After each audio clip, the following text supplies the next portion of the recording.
tout le monde. Bonjour à tous, toutes et tous. Bienvenue dans cette première collation numérique du projet Alpha Numérique, dont le sujet du jour sera l'accompagnement numérique, conseils et meilleures pratiques. Notez que donc cet événement est enregistré et qu'il est diffusé sur Zoom et également en direct sur la page Facebook de Bibliopresto.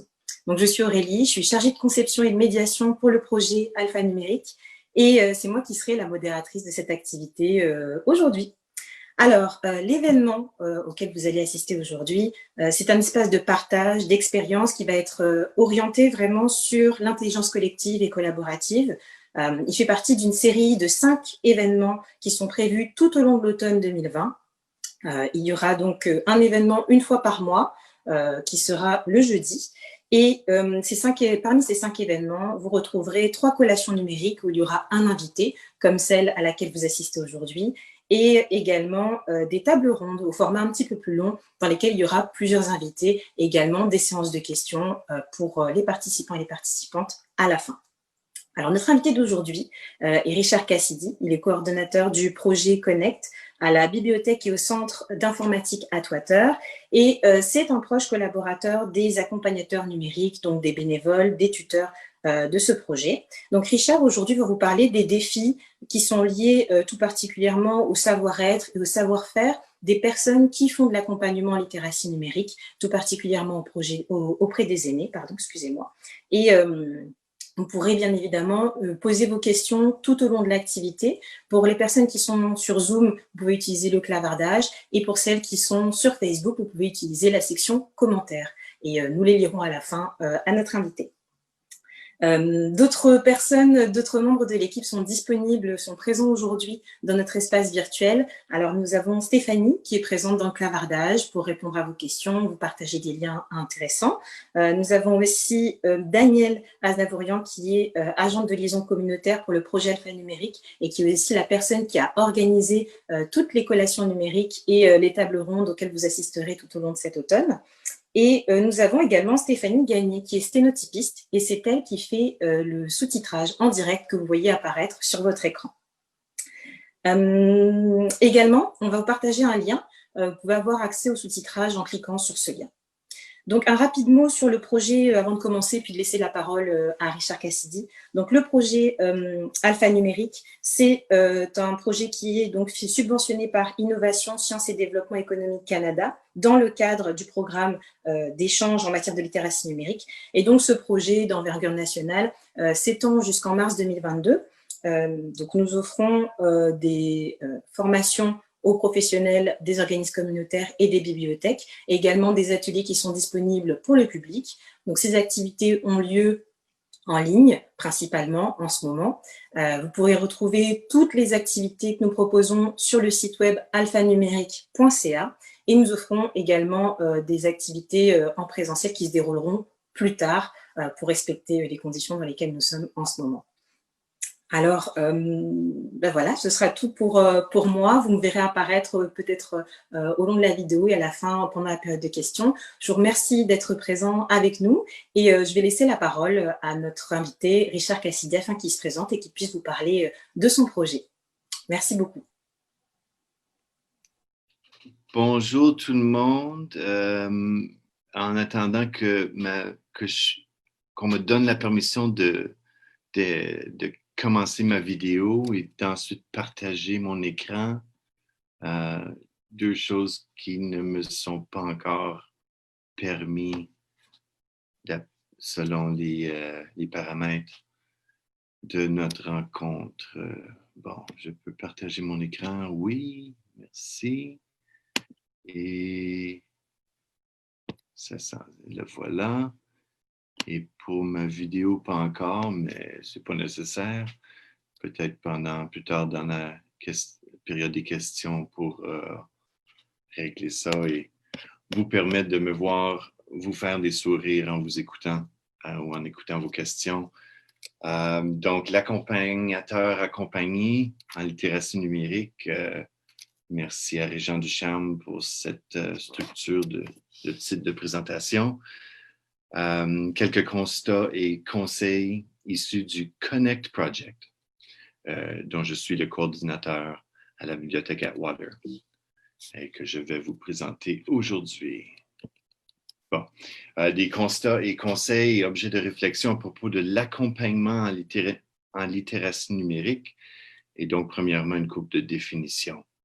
La littératie numérique, vous le saurez sûrement, c'est pouvoir lire et écrire. C'est-à-dire le pouvoir de faire un usage de base, un usage contrôlé, un usage sécuritaire. Un usage de quoi? Normalement, quand on parle de littératie, on parle de l'usage des lettres, des mots, des structures de phrases, des structures de discours dans une langue donnée.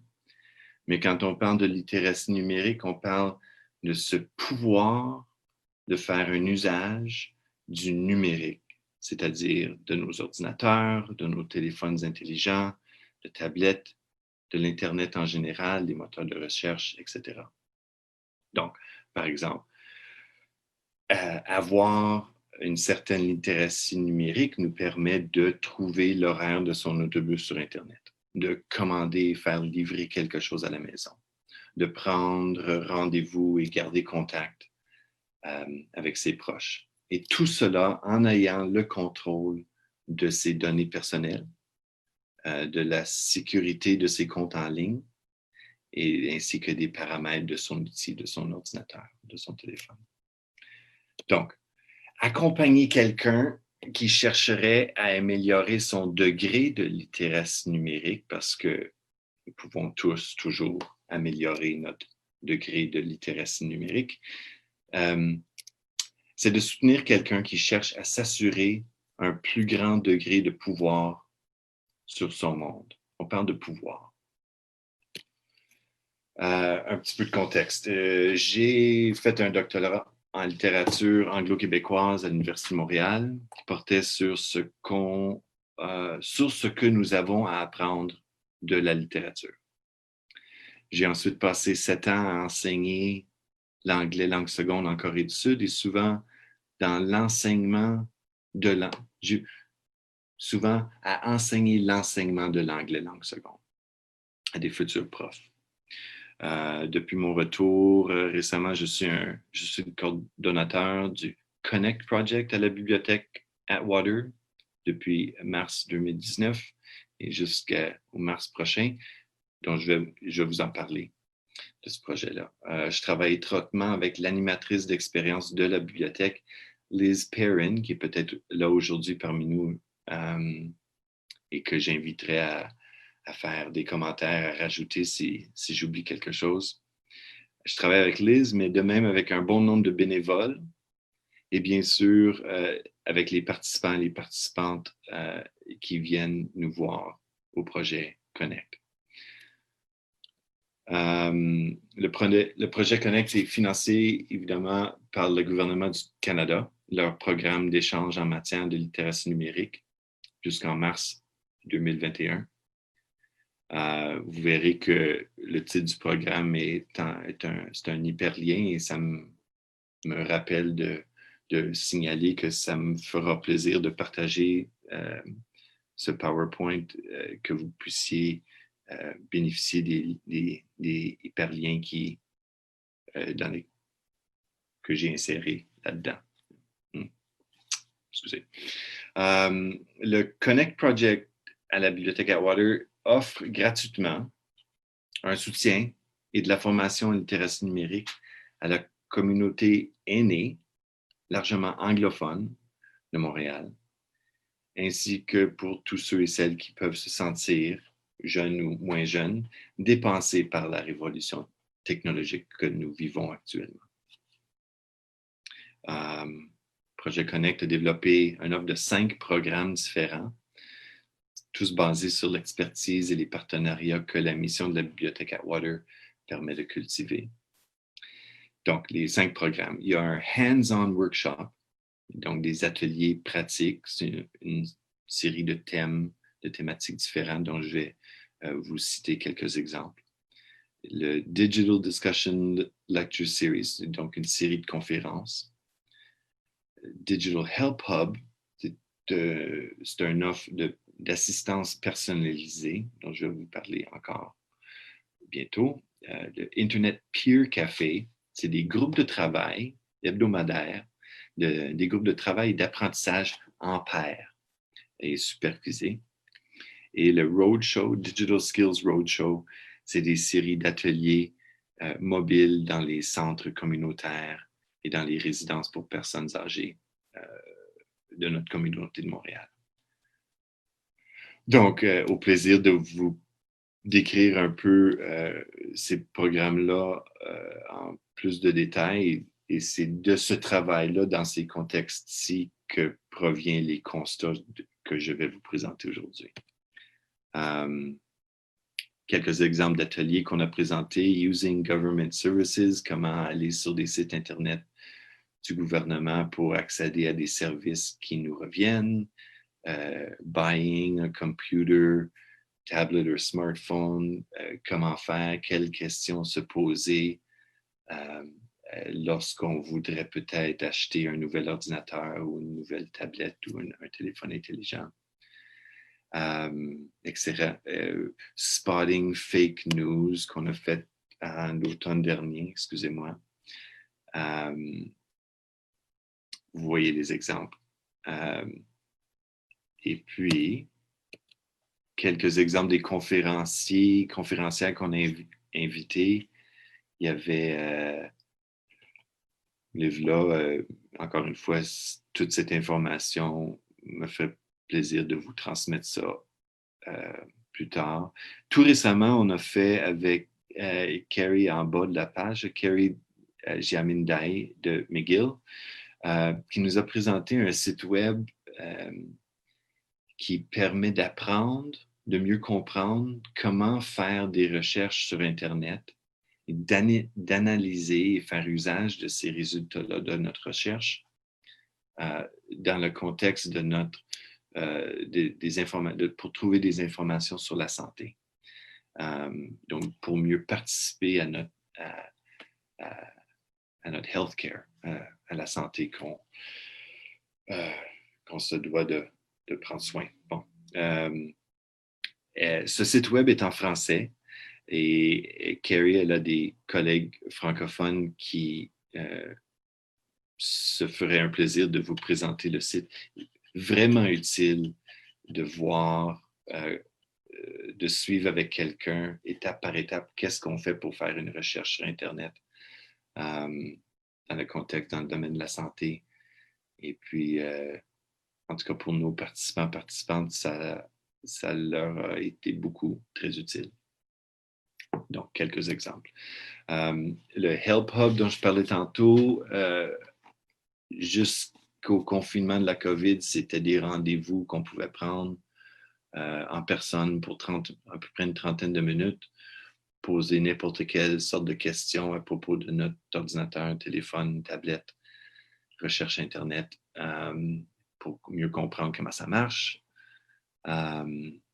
Et depuis le Peer Café, encore une fois, c'était des rencontres hebdomadaires en personne jusqu'au début de la COVID, qui permettait aux inscrites de travailler un à côté de l'autre, comme dans un café, mais supervisé et soutenu par un animateur, un accompagnateur, moi en l'occurrence,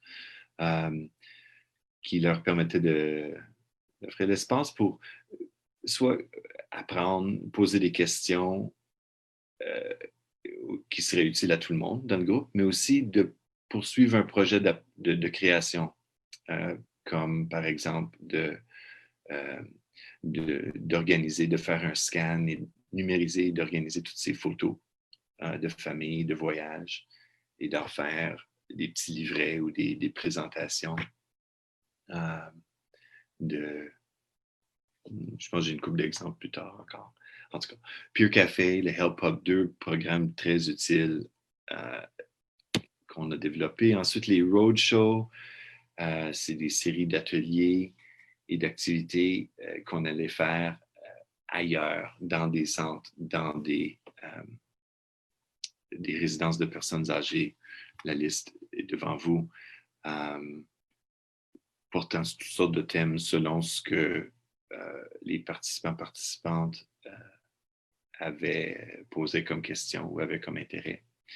Et s'échelonnait sur plusieurs semaines, sur plusieurs mois, selon la structure de leurs besoins. D'accord? Donc, on a des ordinateurs, on a des émetteurs Wi-Fi qu'on apportait chez eux pour faire un travail. Et ensuite, on revenait. Plaisir de vous en parler davantage. Donc, depuis le début des confinements COVID au mois de mars, on a adapté et bonifié tout ça. C'est-à-dire qu'on travaille au téléphone et par vidéoconférence pour les rendez-vous d'assistance personnalisée, le Help Hub. On travaille par vidéoconférence pour les peer cafés, les réunions de groupe, et pour les conférences, les ateliers et les roadshows, les séries de conférences, les séries d'ateliers dans les centres. En même temps, on a commencé une série de vidéos YouTube, une série de capsules vidéo offrant des éléments de réponse à des questions récurrentes. Et on a tout mis en ligne, les conférences qui avaient déjà été données, qu'on avait enregistrées, qu'on avait captées par vidéo. Des exemples de la série YouTube sur comment faire pour regarder et écouter des livres audio, des livres numériques, des podcasts et des balados. Comment faire pour s'inscrire sur Zoom et joindre une conférence Zoom.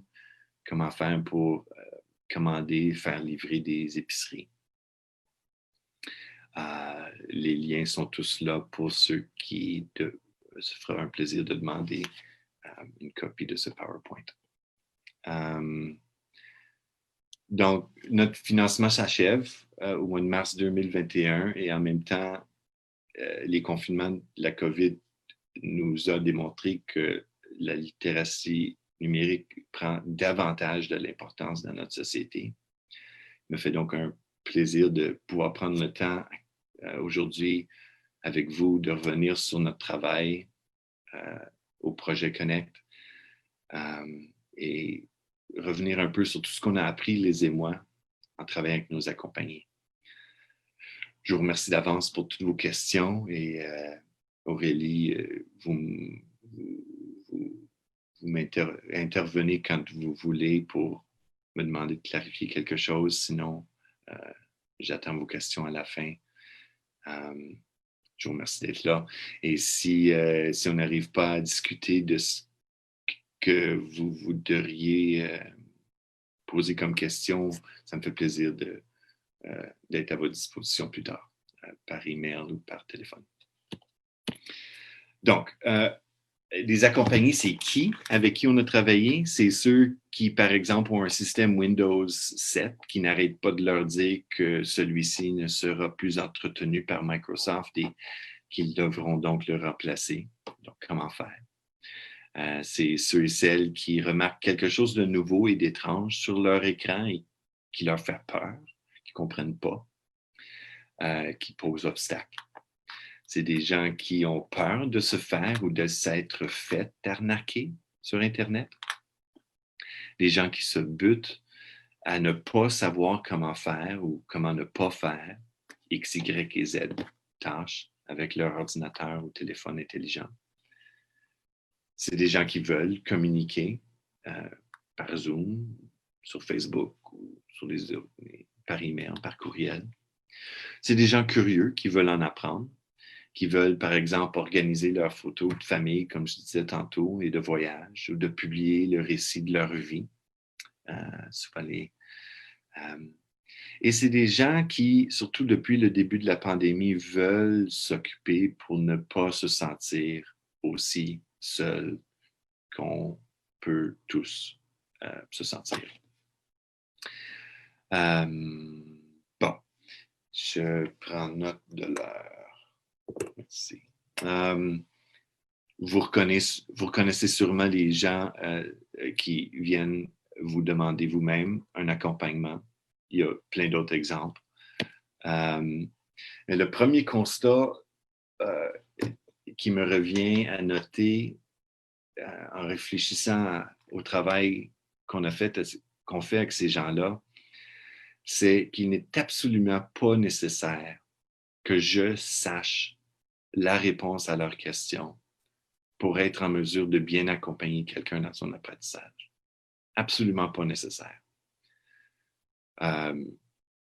Il s'agit plutôt de pouvoir simplement poser, mais pas simplement, il s'agit plutôt de pouvoir poser et reposer les questions qui leur permettent de me décrire précisément la situation dans laquelle l'accompagné se trouve, de pouvoir poser et reposer les questions qui leur permettent d'articuler clairement ce qu'elles cherchent à faire, et de sorte que l'on constate souvent que la réponse est devenue évidente. Il s'agit de décrire clairement la situation dans laquelle on se trouve et ensuite d'articuler clairement ce qu'on veut faire. Et souvent, on trouve la réponse est juste là sur l'écran devant nous. Au pire, il est devenu évident quelles questions il nous faut poser et à qui. Et ensuite, on va la poser. Je suis donc en mesure de trouver la réponse parce que je suis en mesure de bien comprendre et de reposer la question des gens que j'accompagne.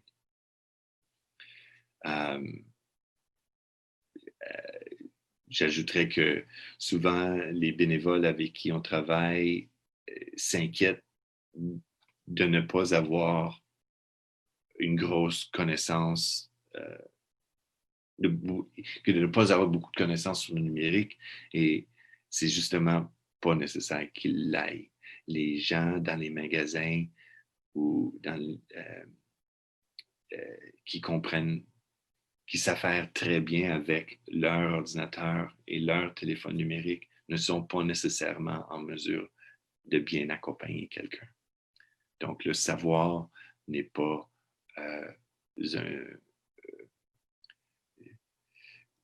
du savoir qu'on peut avoir ne dépend pas la capacité d'aider, d'accompagner.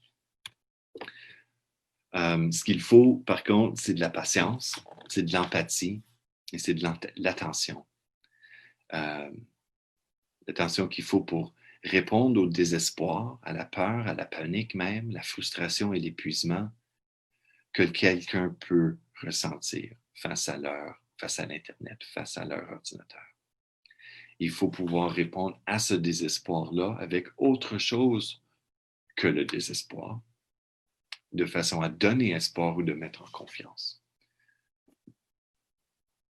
Il faut donc pouvoir nommer cette frustration-là, cette peur-là, cette fatigue qui affecte la personne que nous accompagnons et qui empêche qu'elle puisse apprendre.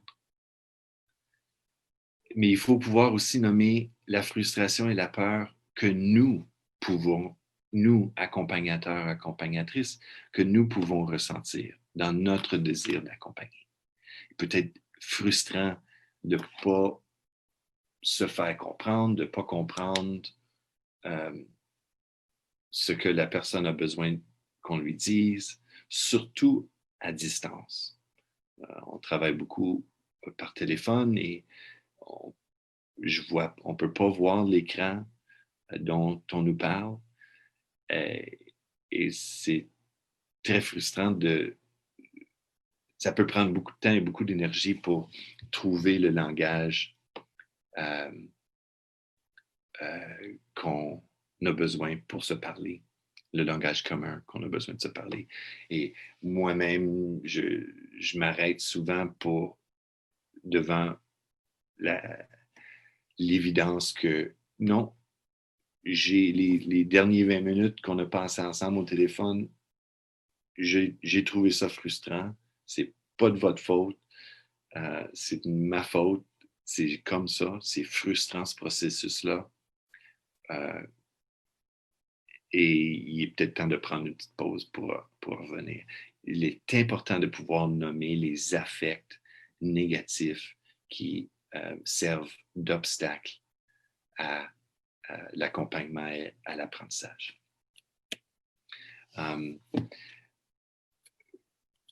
Il faut pouvoir bien articuler aussi ce que ça veut dire apprendre, le projet d'apprentissage dans lequel nous sommes embarqués. Que ça prendra du temps, que ça prendra plusieurs rencontres de suite, que ça va sûrement être frustrant de temps en temps, autant pour nous, l'accompagnateur, que pour vous, l'accompagné. Donc, là, je vous cite le genre de choses que je m'arrête pour dire de temps en temps pour justement que ça soit clair ce qu'on fait. J'ai besoin que vous me décriviez, madame, l'écran que vous regardez et que vous répondiez donc précisément à mes questions pour que je puisse savoir comment vous conseiller. Parce que pour l'instant, je ne vous suis pas, je ne vois pas l'écran que vous regardez, je ne sais pas comment vous aider. J'ai besoin d'informations, mais c'est difficile. Je me trouve presque frustré que vous ne me donnez pas ce qu'il me faut pour que je puisse vous donner la réponse et le support que vous cherchez. Mais c'est inévitable, c'est difficile le travail qu'on a à faire. Ça va prendre du temps. Et prenons donc une petite pause et on reprend ensuite plus tard. On va y arriver. Il faut être clair. L'échange, le contrat de l'accompagnement, c'est pas juste une transmission d'un certain nombre d'informations ou de directives à suivre qui vont toutes résoudre leurs problèmes et toutes répondre à leurs questions. C'est un échange humain que nous vivons ensemble. C'est un projet rempli d'affects qui pose obstacle, surtout quand on ne réussit pas à les nommer. Donc, série de conseils que vous connaîtriez peut-être et au plaisir de me dire si vous trouvez que c'est utile ou non. Il faut toujours chercher à mettre les gens avec qui nous travaillons, il faut les mettre en action pour contrer la passivité à laquelle nous invite autant notre société en général que bon nombre des technologies numériques dont on se sert. Il faut les mettre en action. Ce n'est pas nous qui font pour eux, c'est eux qui font pour eux-mêmes et c'est nous qui accompagnons leur activité. Il faut par contre pouvoir expliquer que nous évitons simplement de leur donner la réponse, dans la perspective qu'il est plus utile de faire comprendre le raisonnement qui permet de trouver la réponse encore, qui permettra de trouver la réponse la prochaine fois. Là, madame, je peux vous donner la réponse, mais je veux aussi m'assurer que vous êtes en mesure de suivre le raisonnement qui a permis de trouver cette réponse-là, que vous soyez mieux équipé la prochaine fois. Donc, il faut être clair qu'on fait soit l'une chose ou soit l'autre, soit que je vous donne la réponse, soit que je vous accompagne dans votre découverte de cette réponse-là pour vous-même. Je vais voir si toujours à noter que je ne suis toujours pas en mesure de commencer ma vidéo à moi, d'allumer ma caméra. Bon, deuxième conseil, en attendant, faut mettre les gens en action, il faut les mettre aussi en relation avec l'une et l'autre et avec leur père. Ce qui permet à l'une, à madame, qui se pense inapte, tout à fait, complètement inapte à comprendre le numérique, à comprendre son téléphone, lui permettant de se voir en mesure elle, de répondre de son propre savoir et de sa propre expertise à la question de l'autre. Ça, cette expérience de voir une madame à qui je viens d'expliquer comment ajuster les paramètres de son téléphone, de la voir, elle, se retourner de bord et expliquer à la prochaine. Ça, c'est dans le cadre, par exemple, de nos peer cafés, nos cafés d'apprentissage en pair, de se retourner de bord puis d'expliquer à sa prochaine ce qu'elle vient elle-même d'apprendre. Et le bénéfice de l'effet que ça peut avoir de la mettre en confiance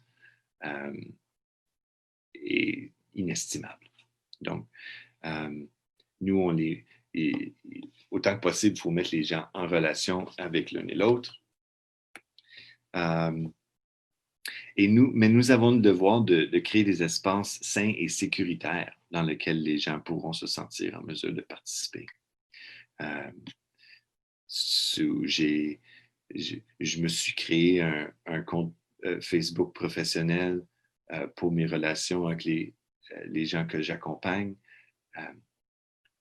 pour qu'on puisse s'activer dans Facebook de façon un petit sécuritaire, qui se sentent accompagnés, qui ne se sentent pas seuls dans cet espace-là.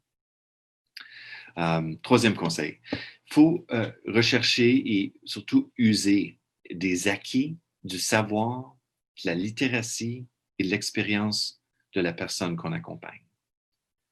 Apprendre quelque chose de nouveau ne peut jamais se faire qu'à partir que de ce que nous savons déjà. Donc, il faut chercher à remarquer, à noter, à se servir du fait que l'accompagné a déjà travaillé dans un bureau avec des fichiers qui sont à sauvegarder ou à réorganiser, à copier et à transmettre.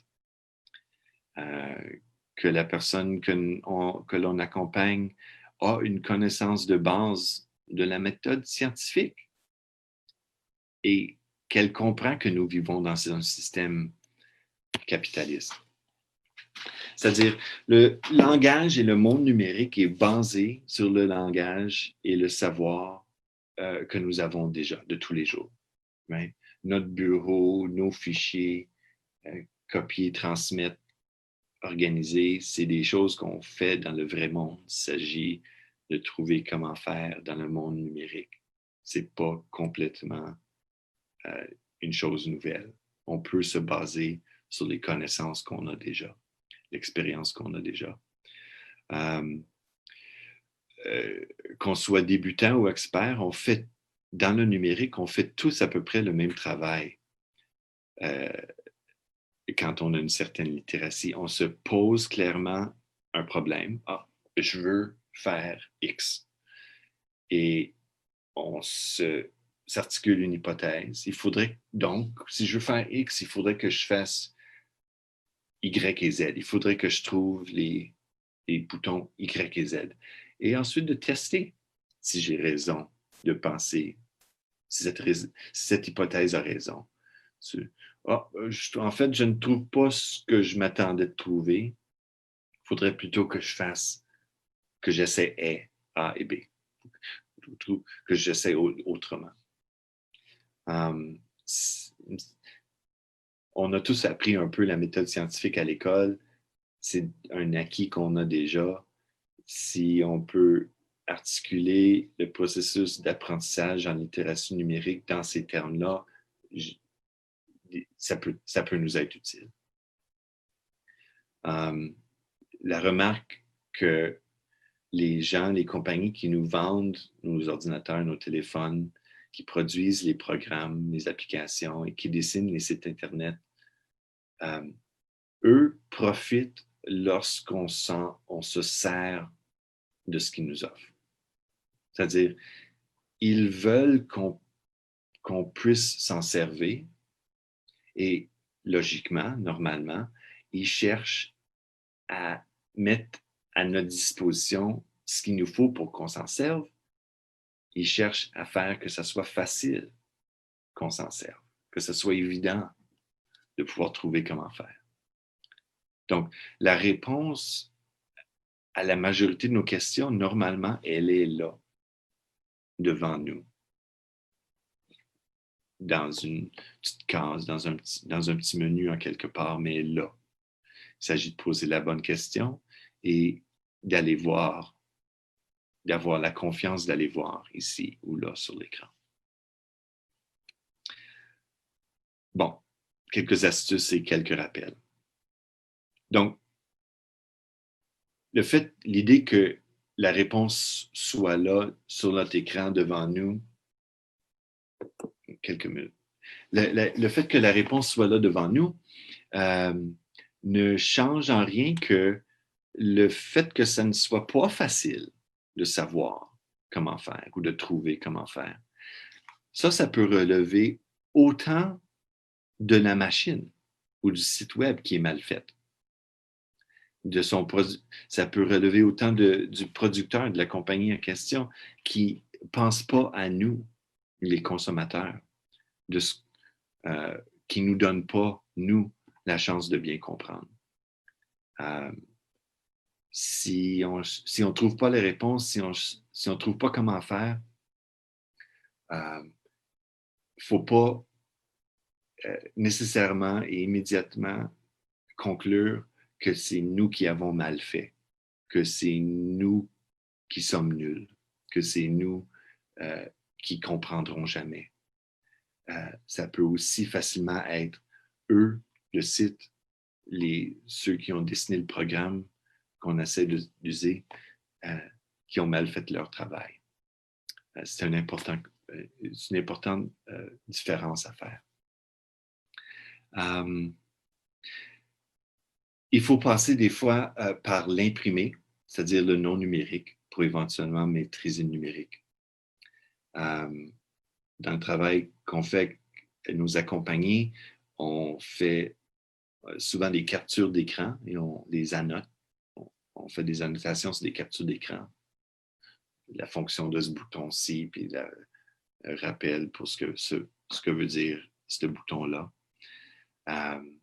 Et on envoie ce PDF par courriel, mais pour certains de nos accompagnés, il est peut-être utile d'imprimer cette capture d'écran-là, puis de leur envoyer par la poste, par le Poste Canada, pour qu'ils l'aillent dans leurs mains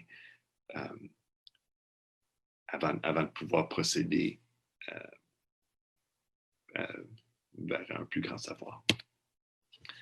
Une couple d'autres rappellent qu'il est important de remarquer ce qui se répète d'un contexte à l'autre, d'une application à l'autre, de même que ce qui diffère. Donc, les boutons partagés dans diverses applications, la barre d'adresse en haut dans chaque furteur Internet qui peut avoir une allure un peu différente, mais qui est toujours là en haut. C'est toujours la barre d'adresse. Il faut faire la part entre la forme et le contenu de ce qu'on discute, de la question. Donc, par exemple, la fenêtre du furteur et la barre d'adresse et les favoris du furteur qu'on se sert pour aller sur Internet et le contenu du site Internet. Le contenu du site Internet, selon le site Internet, va changer à chaque fois, mais la forme du furteur, de la fenêtre du furteur, elle reste pareille.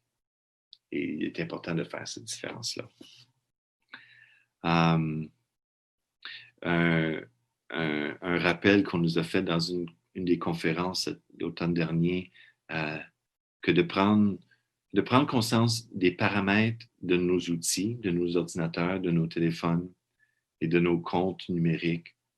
C'est une forme d'hygiène. Comme ça, il faut se brosser les dents à tous les jours. Il faut faire ça régulièrement. C'est pour notre bien. De même, il faut aller voir dans les paramètres. Il faut prendre conscience de comment on nous offre de contrôler notre propre expérience.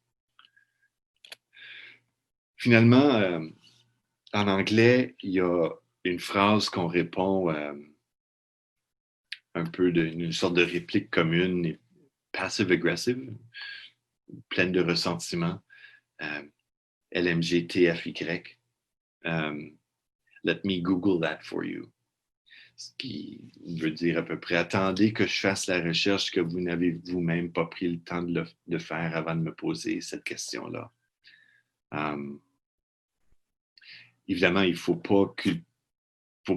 jamais culpabiliser nos accompagnés qui demandent notre aide du fait qu'ils ne le savent pas déjà. Donc, mais si on peut arriver à évacuer ce ressentiment-là qui accompagne normalement cette réplique, on peut s'inspirer, je pense, du fait qu'il peut être utile d'admettre que je ne sais pas la réponse et de démontrer ensuite comment je ferais pour aller la trouver, comment que eux, les gens qu'on accompagne, peuvent aussi eux-mêmes faire éventuellement. C'est-à-dire, je ne sais pas la réponse, je résume la question comme telle, je vais sur Google, je pose la question, je regarde toutes les réponses, les résultats qu'on me rapporte et je fais une sorte d'analyse comparée l'une et l'autre pour arriver à trouver la réponse la plus fiable, de recommencer puis de recommencer jusqu'à ce qu'on ait réussi. De démontrer ce procédé-là, comme quoi les réponses, il ne faut pas s'attendre à toujours les avoir d'avance, mais qu'on puisse s'équiper pour aller les chercher nous-mêmes. C'est super utile, très utile d'en faire cette démonstration-là à nos accompagnés, de ne pas se prendre pour des experts. D'ailleurs, et je répète, le site dont je parlais tantôt, créé à McGill, Health et Santé Info, il y a la version française du site, offre un step-by-step vraiment détaillé à ce que ça implique, faire une recherche, analyser les résultats, faire usage de l'information qu'on trouve, qui peut être très utile, un bon rappel à tous qui cherchent à bonifier leur degré de littératie numérique. Donc, c'est ça, c'est quelques éléments de réflexion basés sur le travail d'accompagnement qu'on fait à la bibliothèque Atwater dans le cadre du projet Connect. Je suis curieux de savoir comment vous vivez vous-même les processus d'accompagnement qui vous impliquent et d'apprendre de votre vécu. J'inviterai donc vos questions, vos commentaires directement dans la quinzaine de minutes qui nous reste. Sinon, par écrit ou au téléphone par après. Aurélie. Oui, je suis d'un retour. Merci beaucoup Richard pour ce partage, c'était vraiment intéressant. Et nous d'ailleurs, on a collaboré avec Richard, on l'a rencontré pour créer le webinaire 2, justement sur l'accompagnement et la facilitation littératie numérique. Donc merci d'avoir participé. Et donc la séance de questions est ouverte. Vous pouvez utiliser le clavardage. Si vous êtes sur Facebook, vous pouvez utiliser la section des commentaires. Et on va y répondre voilà, progressivement. Moi, j'avais une petite question pour toi, Richard, en attendant d'avoir justement des questions. Vous êtes aussi passé en mode complètement numérique, entre guillemets. Vous avez créé des capsules vidéo pour pouvoir faire de l'accompagnement littératie numérique. Est-ce que tu peux nous dire un petit peu quels ont été finalement les défis? Ça s'est passé sur quand même une courte période, je pense, comme un peu tout le monde. Est-ce que tu pourrais nous parler juste des défis au niveau de l'organisation? Comment vous avez vécu ça? Et comment vous en êtes venu à vous dire, OK, on va faire des vidéos sur YouTube avec cette approche-là? Oui. C'est arrivé au début par le fait de vouloir garder contact et prendre contact avec notre monde.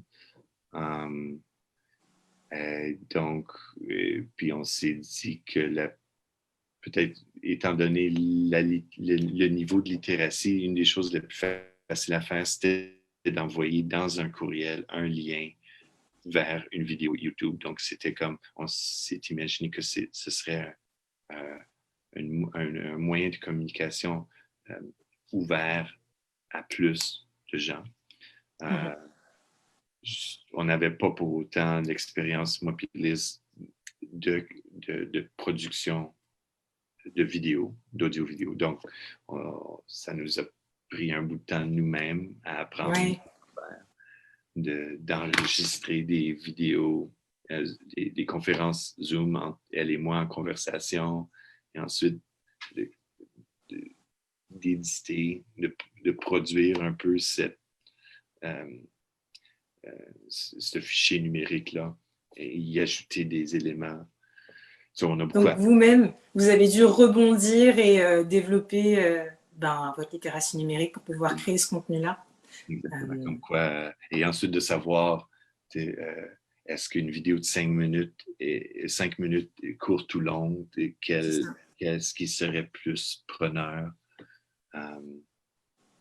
de chercher à aborder tous les différents systèmes d'opération en même temps, tous les différents furteurs en même temps, ou de choisir de montrer comment faire sur Chrome, sur un ordinateur Mac, et de faire une vidéo séparée pour Edge.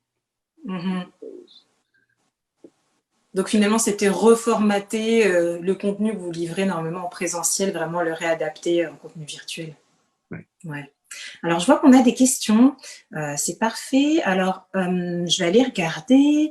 On a une personne qui souhaite, il me semble, poser une question à l'oral. Donc, alors, allez-y, vous pouvez allumer votre micro et prendre la parole. Je vais vous laisser poser votre question à Richard. Bon, je pense que je n'ai pas allumé mon micro, c'est ça que je cherche. Si on vous entend bien, Janine, oui, on vous entend très bien. Merci. Bon, je viens d'envoyer un commentaire, j'ai fait une faute, là, l'approche que j'utilisais, là, ça prenait un S. Aucun problème, ne t'inquiétez pas. En fait, j'ai trouvé ça réconfortant d'entendre la conférence parce que moi-même, étant enseignante à la retraite, je fais des formations avec les abonnés, puis c'est vraiment l'approche que j'avais. Alors, je trouvais ça très réconfortant d'entendre cela. Moi, ce que je trouve peut-être un peu difficile dans l'accompagnement, c'est d'avoir à travailler avec différentes plateformes. Tu sais, moi, je suis plus quelqu'un qui a travaillé avec du Apple. Donc, l'approche des systèmes d'exploitation là, et la convivialité, je trouve qu'avec Apple, c'est beaucoup plus facile que quand je travaille avec Windows, où là, il me semble beaucoup de chemin pour arriver à une même chose. En tout cas, récemment, j'ai voulu aider quelqu'un pour être capable de numériser un document et j'ai jamais trouvé où est-ce qu'il s'en allait dans son ordi. Là. En tout cas, vous parliez de Windows 7, je me suis dit, là, il est rendu à Windows 10, peut-être que ça me prendrait une formation, mais en tout cas, ça, je trouve ça un petit peu plus difficile parce que je trouve qu'il y a des plateformes, en tout cas des outils comme dans Apple qui sont beaucoup plus conviviales pour monsieur, madame, tout le monde. Alors, c'est peut-être le commentaire que j'aurais à faire. Puis, j'aurais peut-être un autre petit commentaire dans votre écrit, le mot soutien. On parle d'un soutien. Le soutien, ça ne prend pas de thé. Merci. Je vais voir ça. Merci, Janine. Merci pour votre intervention. Est-ce que vous aviez terminé ou vous aviez une autre question? Oui, j'ai terminé. Merci beaucoup. Ça a été bien agréable. Est-ce que j'ai compris qu'on peut aller sur YouTube pour trouver des capsules qui décrivent les différentes conférences ou je ne sais pas, textes que vous avez fait, oui? Tout à fait. Excusez-moi, Richard, on va vous envoyer des liens en fait pour que vous puissiez accéder à toute cette information-là. Excuse-moi, Richard, je t'ai coupé la parole. Vas-y. C'est bon, c'est pour dire la même chose. Juste noter que ce qu'on produit nous à la bibliothèque à Water, c'est malheureusement pour l'instant tout en anglais. Oh, OK. Ça, c'est une difficulté pour moi, mais en tout cas, à l'écriture, à la lecture, des fois, je suis plus capable de comprendre, mais. Mais au plaisir d'en discuter, s'il fallait traduire quelque chose ou réarticuler quelque chose en français, au plaisir d'en discuter avec vous. OK, merci. Alors, je vois que donc, nous avons Danielle, qui est l'organisatrice de l'événement, qui a partagé les liens qui vont vers les vidéos créées par le projet, le Connect Project. Vous pouvez les consulter. Il y a également le récit qui fait des vidéos d'accompagnement littératie numérique qui sont elles en français. Vous pouvez probablement les contacter ou simplement les consulter pour avoir plus d'informations. Et nous avons aussi Patricia qui avait une question qui demandait est-ce que les services du projet pour lequel vous travaillez, donc Richard, est-ce que les services sont offerts gratuitement aux personnes accompagnées? Oui. C'est ce que permet notre merci, c'est ce que permet le financement fédéral dont bénéficie autant Bibliopresto, Technoculture que nous à la bibliothèque, à Water. C'est un financement qui prend fin au mois de mars. Le besoin criant d'accompagnement en littératie numérique n'est pas pour autant comblé dans la communauté. Il s'agit de trouver d'autres moyens de faire parce que s'il y a sûrement quelques gens qui pourraient se permettre le coût d'un accompagnement payé, il y a beaucoup de gens qui ne peuvent pas se payer ça. Déjà. Ouais. C'est gratuit, c'est important que ça soit gratuit. Cherche à savoir, cherche à trouver des moyens pour que ça puisse l'être de façon continue. Oui, merci. Et puis, on a une question qui a été posée sur Facebook, donc je vais aller regarder pour pouvoir la transmettre. Et en attendant, je voudrais savoir, est-ce que tu as je sais plus, tu as des outils à recommander pour les accompagnateurs justement en littératie numérique, soit des plateformes qui pourraient les aider ou des outils que tu penses vraiment être intéressants pour eux? Certains, le site Health Santé Info, dont j'ai parlé une couple de fois, là, décrit très bien. J'ai trouvé ça super utile, premièrement. Ensuite, un exemple de ce qui nous a servi par le passé avec les gens, surtout les aînés, qui doivent apprendre à manipuler les écrans touchscreen, comme les téléphones intelligents ou les tablettes. Oui, les écrans tactiles. D'apprendre à faire le geste nécessaire. On a usé des jeux, des applications gratuites comme des puzzles pour mettre la couleur sur une image, paint by numbers, je sais pas comment. Tous les petits espaces indiqués par le numéro 1 correspondent à la couleur numéro 1. Et donc, nécessitant de faire un zoom et de toucher des jeux qui peuvent être divertissants, nous ont servi comme moyen d'apprendre indirectement.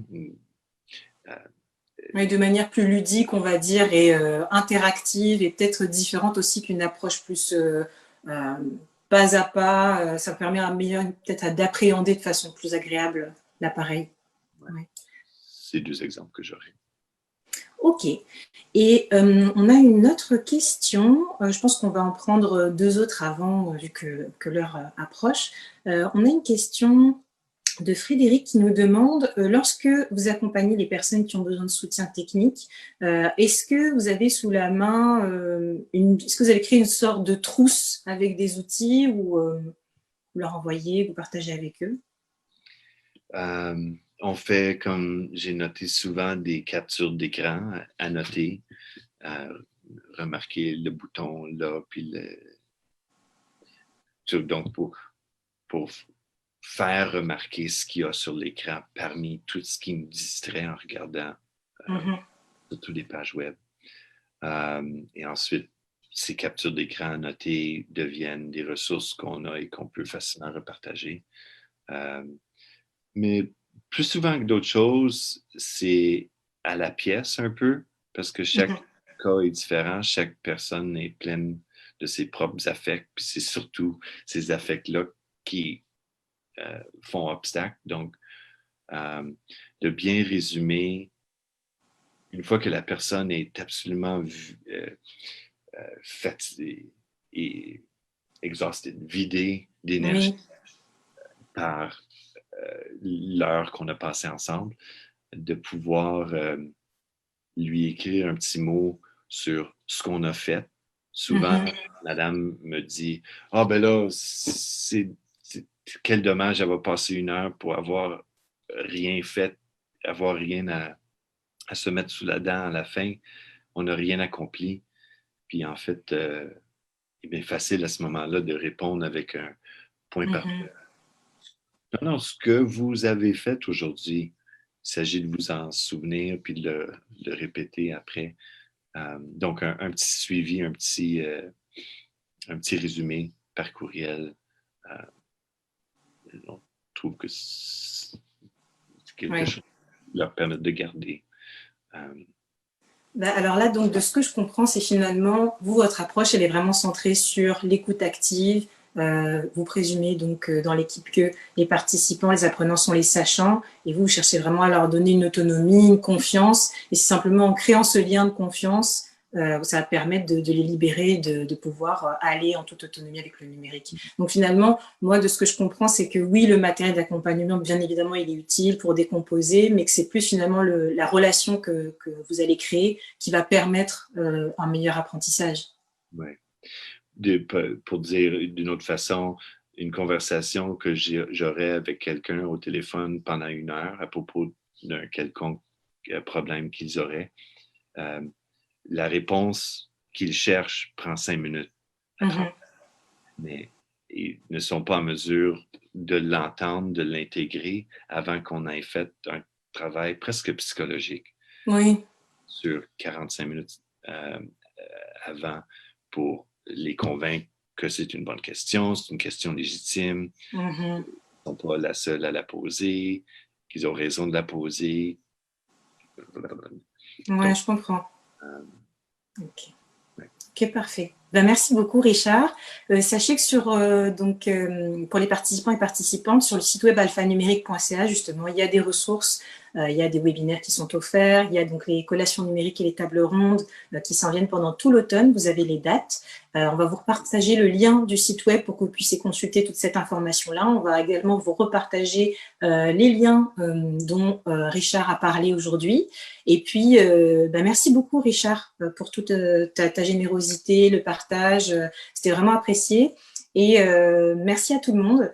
N'hésitez pas à nous donner vos commentaires par rapport à ce type de rendez-vous. Si vous souhaitez aborder certaines thématiques ou si vous voyez certaines améliorations, on est ouvert, bien évidemment. Et puis, on était heureux et heureuse de vous recevoir aujourd'hui.